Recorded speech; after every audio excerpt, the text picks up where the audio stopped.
नमस्कार दोस्तों, तो स्वागत है आपका के ज्ञान गली में एटम पे वायुमंडल की बात। आज हम समझेंगे कि वायुमंडल में तापमान और वायुदाब कैसे बदलते हैं और इनका हमारे मौसम तथा हवाओं पर क्या प्रभाव पड़ता है। चलो, सबसे पहले तापमान क्या होता है और वायुमंडल का तापमान कैसे मापा जाता है, वही से शुरू करते हैं। पहले बिल्कुल बेसिक से समझते हैं तापमान क्या है। किसी वस्तु या स्थान की गर्मी या ठंडक की मात्रा को तापमान कहते हैं। लेकिन ज्योग्राफी में हमारा सवाल है, पृथ्वी और उसके आसपास की हवा कितनी गर्म है या ठंडी है, इसी को हम वायुमंडलीय तापमान एटमॉस्फेरिक टेम्परेचर कहते हैं। वायुमंडल गर्म कैसे होता है, ये सबसे इम्पोर्टेंट बात है। सूर्य की किरणें सीधे वायुमंडल को बहुत ज्यादा गर्म नहीं करती। पहले सूर्य की ऊर्जा पृथ्वी की सतह को गर्म करती है, फिर गर्म सतह अपने ऊपर की हवा को गर्म करती है। यानी सूर्य, पृथ्वी की सतह, आसपास की हवा। इसलिए सामान्यतः पृथ्वी की सतह के पास हवा ज्यादा गर्म होती है और ऊपर जाने पर तापमान कम हो जाता है। एक जरूरी शब्द, इंसोलेशन। सूर्य से पृथ्वी तक आने वाली सौर ऊर्जा को इंसोलेशन, सूर्य ताप कहते हैं। अब हम देखते हैं तापमान कैसे मापा जाता है। वायुमंडलीय तापमान मापने के लिए थर्मामीटर का उपयोग किया जाता है। तापमान सामान्यतः डिग्री सेल्सियस या डिग्री फ़ारेनहाइट में नापा जाता है। आज का सबसे जरूरी कॉन्सेप्ट, सूर्य की किरणें सतह को गर्म करती है, सतह हवा को गर्म करती है, इसी से हमारी पृथ्वी गर्म होती है। इसलिए ज्योग्राफी में इसे भूमि से वायुमंडल का गर्म होना समझना बहुत जरूरी है। अगले स्टेप में हम देखेंगे कि पृथ्वी की सतह पर हर जगह समान गर्म नहीं होती। यहीं से अक्षांश, ऊंचाई, समुद्र से दूरी और हवाओं का खेल शुरू होता है। चलिए अब तापमान को प्रभावित करने वाले कारक समझते हैं। यही इस चैप्टर का बहुत इम्पोर्टेंट हिस्सा है। तापमान हर जगह समान क्यों नहीं होता? अगर सूर्य पूरी पृथ्वी को गर्म करता है तो फिर कहीं बहुत गर्म और कहीं बहुत ठंडी क्यों होती है? इसके कई कारण हैं। इस अक्षांश, ऊंचाई, समुद्र से दूरी, समुद्री धाराएं, हवाएं आदि। तो हम सबसे पहले समझते हैं अक्षांश, लैटिट्यूड। जानते होंगे आप अक्षांश, तो हमारी पृथ्वी पर खींची हुई काल्पनिक वृत्त है अक्षांश। अक्षांश पृथ्वी की सतह पर भूमध्य रेखा से उत्तर या दक्षिण की कोणीय दूरी है। इसे डिग्री में मापते हैं। यह पृथ्वी पर किसी जगह की सही स्थिति बताने में मदद करती है। अक्षांश को हम भूमध्य रेखा से मापते हैं। सबसे बीच में एक वृत्त है, उसका नाम है भूमध्य रेखा, इक्वेटर या 0 डिग्री। इस 0 डिग्री से लेकर नॉर्थ उत्तर में 90 डिग्री तक, और ऐसा ही दक्षिण में 0 डिग्री से लेकर 90 डिग्री तक, दक्षिणी पोल तक। ये है हमारे अक्षांश। तो अब हम समझते हैं अक्षांश तापमान को कैसे प्रभावित करता है। भूमध्य रेखा के पास सूर्य की किरणें अपेक्षाकृत सीधी पड़ती हैं, इसीलिए ऊर्जा छोटे क्षेत्र में केंद्रित होती है, तो वहाँ पे अधिक गर्मी होती है। ध्रुवों की ओर, पोल्स की ओर किरणें अधिक तिरछी पड़ती है, ऊर्जा बड़े क्षेत्र में फैलती है, तो गर्मी कम पड़ती है। अब हम देखते हैं ऊंचाई, एल्टीट्यूड। सामान्यतः ऊंचाई बढ़ने पर तापमान घटता है। औसतन सौर मंडल में तापमान लगभग 5.5 डिग्री सेल्सियस प्रति 1 किलोमीटर की दर से घटता है। इसे सामान्यतः तापहार स्तर या नॉर्मल लैप्स रेट कहते हैं। इसका एग्जाम्पल हम देख लेते हैं। जैसे मैदानी क्षेत्र की तुलना में ऊंचे पहाड़ों पर मौसम ज्यादा ठंडा होता है, क्योंकि ऊंचाई बढ़ने के साथ तापमान कम हो जाता है। अब हम देख लेते हैं समुद्र से दूरी तापमान कैसे प्रभावित करती है। समुद्र धीरे धीरे गर्म होता है और धीरे धीरे ठंडा होता है, इसीलिए समुद्र के पास के क्षेत्रों में तापमान में बहुत ज्यादा उतार चढ़ाव नहीं होता। वहीं समुद्र से दूर अंदरूनी क्षेत्रों में, धरातल पर या महाद्वीपों में गर्मी और सर्दी का अंतर ज्यादा होता है। हम देख लेते हैं हमारी समुद्री धाराएं, ओशियन करंट्स। गर्म समुद्री धाराएं आसपास के तटीय क्षेत्रों को गर्म कर देती है, जबकि ठंडी धाराएं तापमान को कम कर देती हैं। हवाएं जिस क्षेत्र से आती है वहाँ की गर्मी या ठंडक अपने साथ लाती है। जैसे गर्म क्षेत्र से आने वाली हवा तापमान बढ़ा देती है और ठंडे क्षेत्र से आने वाली हवा तापमान घटा देती है। तो हमने देखा तापमान को प्रभावित करने वाले कारक अक्षांश, ऊंचाई, समुद्री धाराएं, हवाएं। यानी तापमान सिर्फ सूर्य पर निर्भर नहीं करता, स्थान और वातावरण की परिस्थितियां भी बहुत महत्वपूर्ण है। अब हमारा अगला कॉन्सेप्ट है तापमान का क्षैतिज और ऊर्ध्वाधर वितरण। अब हम देखते हैं ऊर्ध्वाधर तापमान वितरण। ऊपर की ओर जाने पर तापमान सामान्य तक घटता है। सौर मंडल में औसतन हर 1 किलोमीटर ऊंचाई बढ़ने पर लगभग 5.5 डिग्री सेल्सियस तापमान कम होता है। इसे सामान्यतः तापहास दर या नॉर्मल लैप्स रेट कहते हैं। एग्जाम्पल देखते हैं हम। मान लो किसी जगह समुद्र तल के पास तापमान 30 डिग्री है, 30 डिग्री सेल्सियस है। अगर हम लगभग 2 किलोमीटर ऊपर जाए तो वहाँ पे हमारा तापमान घट जाएगा, कम से कम भी 13 डिग्री सेल्सियस, तो वहाँ पे बच जाएगा 17 डिग्री सेल्सियस। तो समुद्र की तल का तापमान 30 डिग्री सेल्सियस, 2 किलोमीटर ऊपर का तापमान 17 डिग्री सेल्सियस, यानी ऊंचाई बढ़ने के साथ तापमान कम हुआ है। ये एक आदर्श उदाहरण है। वास्तविक तापमान मौसम और स्थानीय परिस्थितियों के कारण अलग हो सकता है। अब हम देख ले क्षैतिज तापमान वितरण। जब पृथ्वी की सतह पर एक स्थान से दूसरे स्थान जाने पर तापमान कैसे बदलता है, इसमें सबसे महत्वपूर्ण है अक्षांश, भूमध्य रेखा। सूर्य की किरणें अधिक सीधी, ऊर्जा अधिक केंद्रित, तो तापमान भी अधिक। ध्रुवों की ओर किरणें अधिक तिरछी, ऊर्जा बड़े क्षेत्र में फैलती है, तापमान कम होता है। इसीलिए सामान्यतः भूमध्य रेखा गर्म, ध्रुवों की ओर ठंडा होता है। ऊर्ध्वाधर वितरण, ऊपर जाओ तापमान घटता है। क्षैतिज वितरण, भूमध्य रेखा से ध्रुवों की ओर जाओ तापमान सामान्यतः घटता है। अब हमारा अगला कॉन्सेप्ट है तापमान का दैनिक और वार्षिक वितरण, यानी दिन और रात और मौसम बदलने से तापमान कैसे बदलता है। अब हम देखते हैं दैनिक तापमान परिवर्तन। एक ही स्थान पर दिन और रात के दौरान तापमान बदलता रहता है। सुबह सूर्य निकलने के बाद पृथ्वी की सतह गर्म होने लगती है, तापमान बढ़ता है। दोपहर के बाद भी कुछ समय तक सतह को ऊर्जा मिलती रहती है, इसीलिए अधिकतम तापमान सामान्यतः दोपहर के तुरंत बाद 12 बजे नहीं बल्कि लगभग 2-3 बजे के आसपास मिलता है। फिर सूर्यास्त के बाद सतह ठंडी होने लगती है और रात में तापमान घटता है। तो हमारा दैनिक तापमान या दैनिक तापांतर, दैनिक अधिकतम तापांतर माइनस दैनिक न्यूनतम तापांतर बराबर दैनिक तापांतर। उदाहरण, अधिक तापांतर 35 डिग्री सेल्सियस। एग्जाम्पल, अधिकतम 35 डिग्री सेल्सियस, न्यूनतम 20 डिग्री सेल्सियस, तो हमारा दैनिक तापांतर हो गया 15 डिग्री सेल्सियस। इसे हम देखते हैं हमारा वार्षिक तापमान परिवर्तन।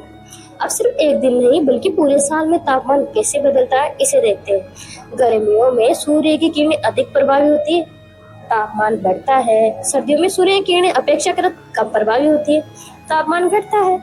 इससे पूरे वर्ष तापमान में परिवर्तन होता है।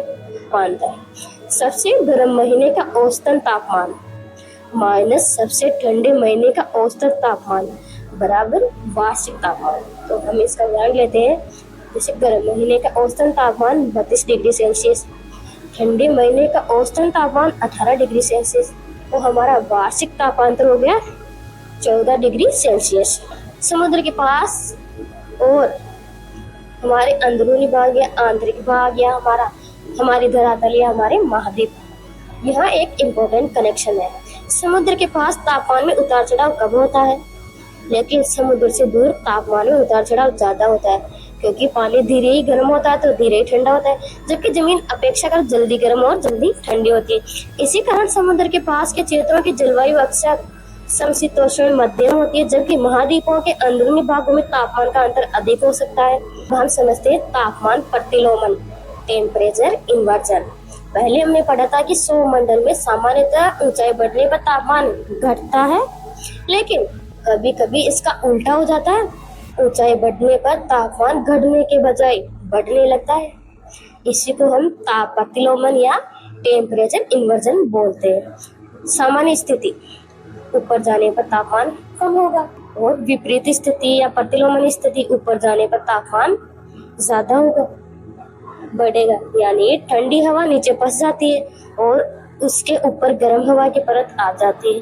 इससे क्या समस्या होती है? सामान्य स्थिति में हवा ऊपर नीचे मिलती जुलती रहती है, लेकिन तापमान प्रतिलोमन में ठंडी हवा नीचे फंस जाती है।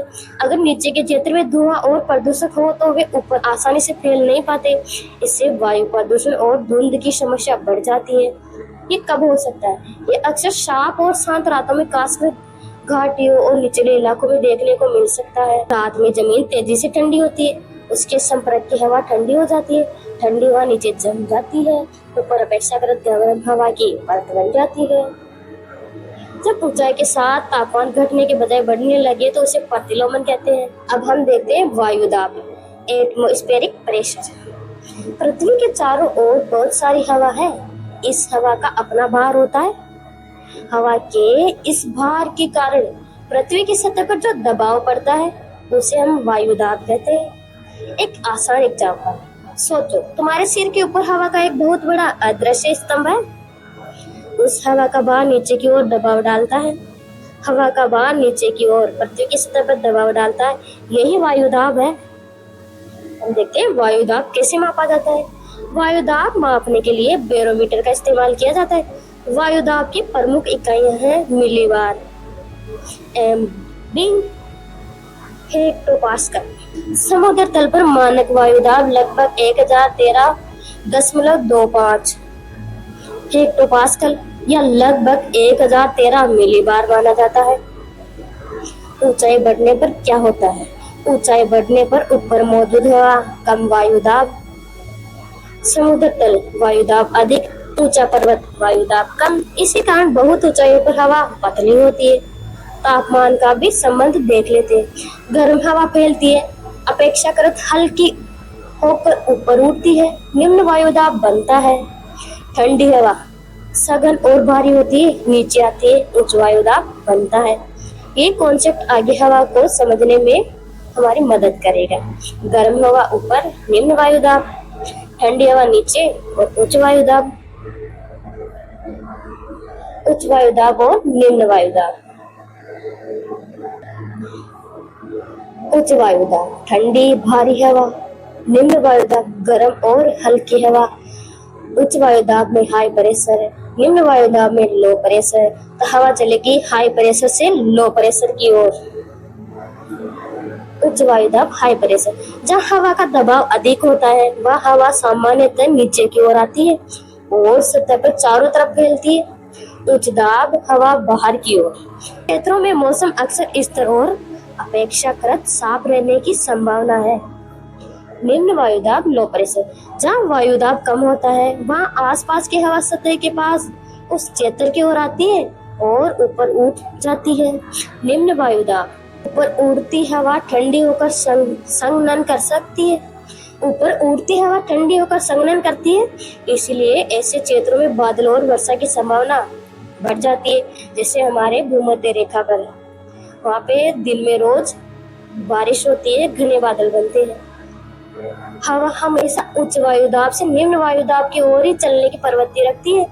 जैसे पानी ऊंचे स्तर से नीचे की ओर बहता है, वैसे ही हवा दाब के अंतर के कारण उस दाब से निम्न दाब की ओर चलती है।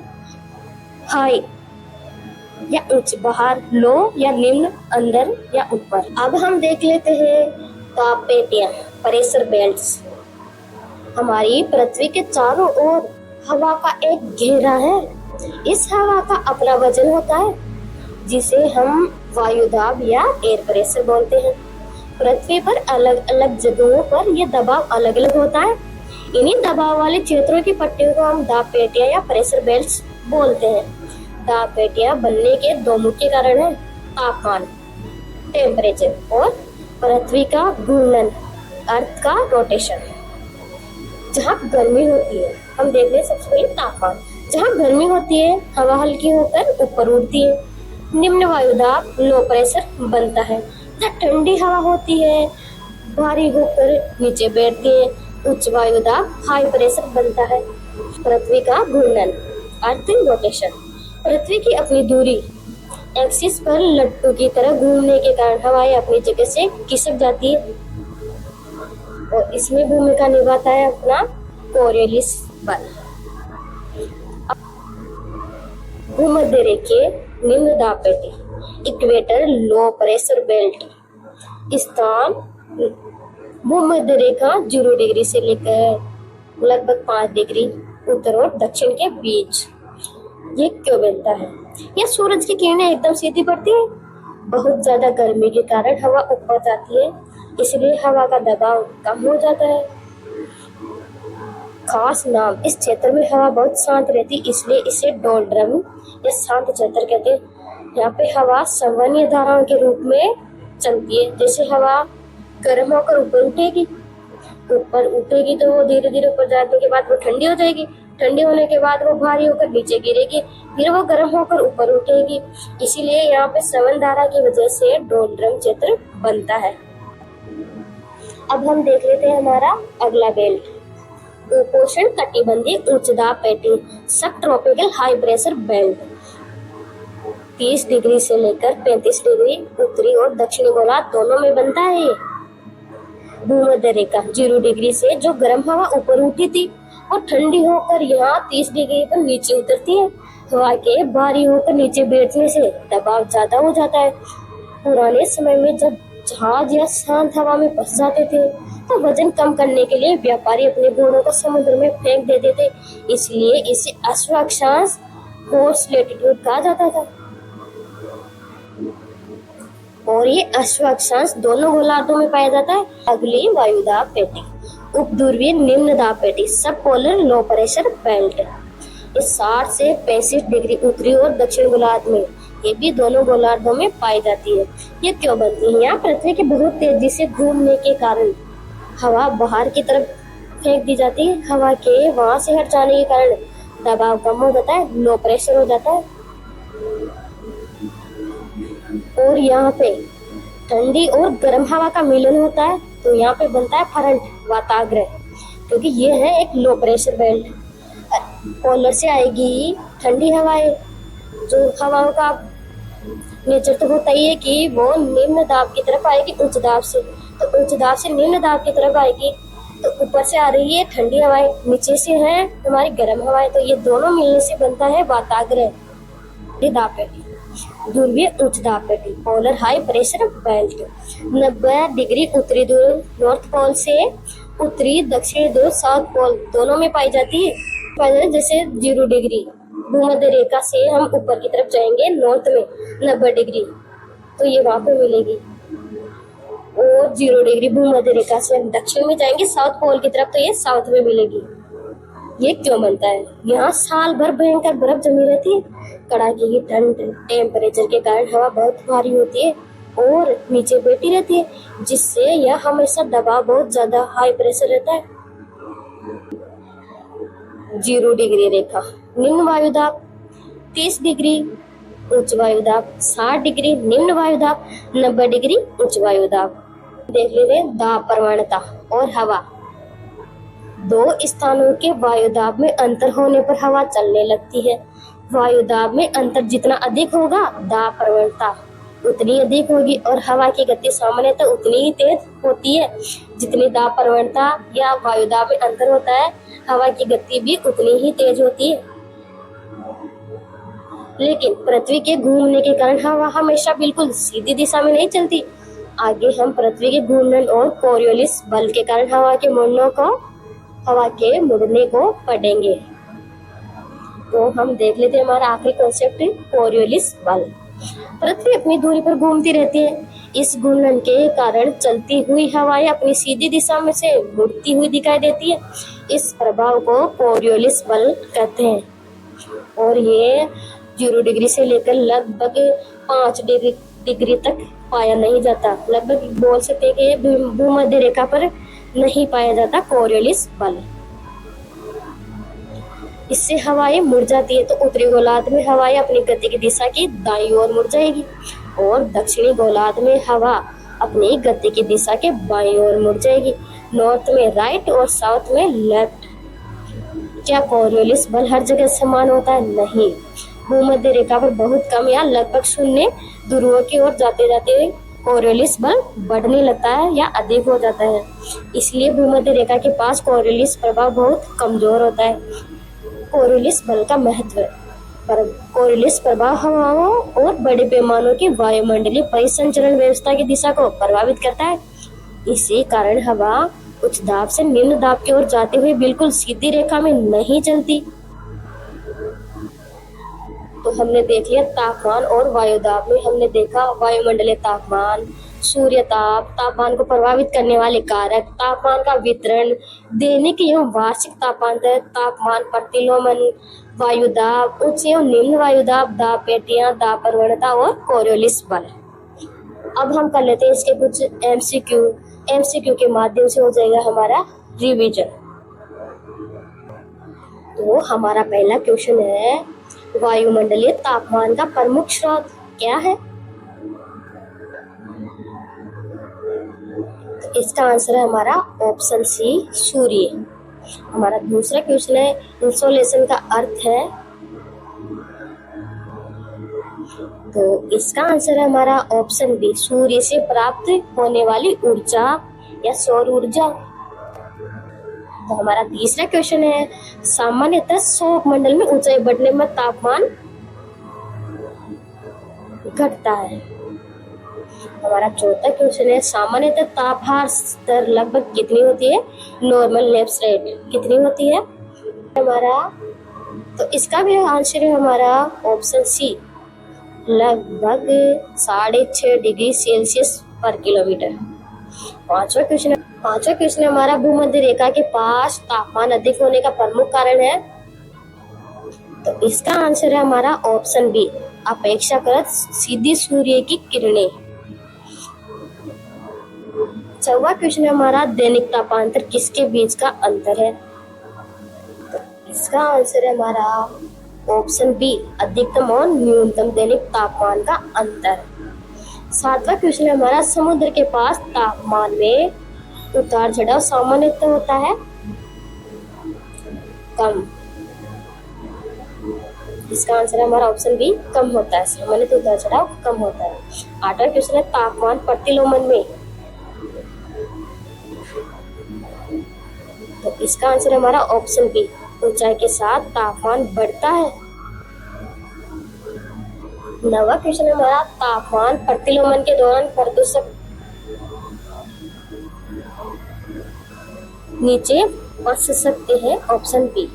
10वां क्वेश्चन है, वायुदाब मापने का अंतर। इसका आंसर हमारा ऑप्शन सी, बैरोमीटर। ऊंचाई बढ़ने पर वायुदाब सामान्यतः। इसका आंसर हमारा ऑप्शन बी, घटता है। 12वां क्वेश्चन हमारा, समुद्र तल पर मानक वायुदाब लगभग कितना माना जाता है? तो इसका आंसर है हमारा ऑप्शन सी, 1013 MB मिलीबार। हमारा गर्म हवा सामान्यतः। इसका आंसर है ऑप्शन बी, ऊपर उड़ती है। 14वां क्वेश्चन है हमारा, हवा सामान्यतः किस दिशा में चलती है? तो इसका आंसर है हमारा ऑप्शन बी, उच्च दाब से निम्न दाब की ओर। 15वां क्वेश्चन है हमारा, भूमध्य रेखीय क्षेत्र में कौन सी दाब पेटियां पाई जाती है?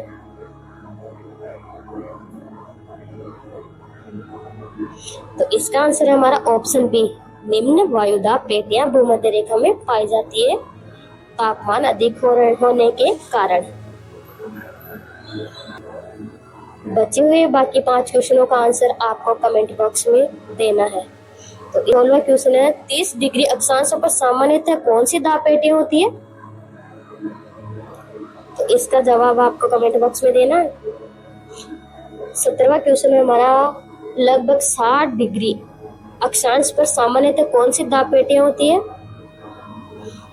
18वां क्वेश्चन है हमारा, ध्रुवों पर सामान्यतः कौन सा दाब पाया जाता है? 19वां क्वेश्चन है हमारा, उत्तरी गोलार्ध में कोरियोलिस प्रभाव के कारण हवा किस ओर मुड़ जाती है? और 20वां क्वेश्चन है हमारा, भूमध्य रेखा पर कोरियोलिस प्रभाव कैसा होता है? आपको जवाब कमेंट बॉक्स में देना है और साथ ही अपने स्कोर बताना है। तो दोस्तों, ये थी हमारी आज की क्लास। कैसी लगी आपको? अगर पसंद आई हो तो लाइक, शेयर, कमेंट, सब्सक्राइब करिए। मिलते हैं अगली वीडियो में, जहाँ पे हम पढ़ेंगे वायुमंडलीय परिसंचरण और हवा पवनी। धन्यवाद।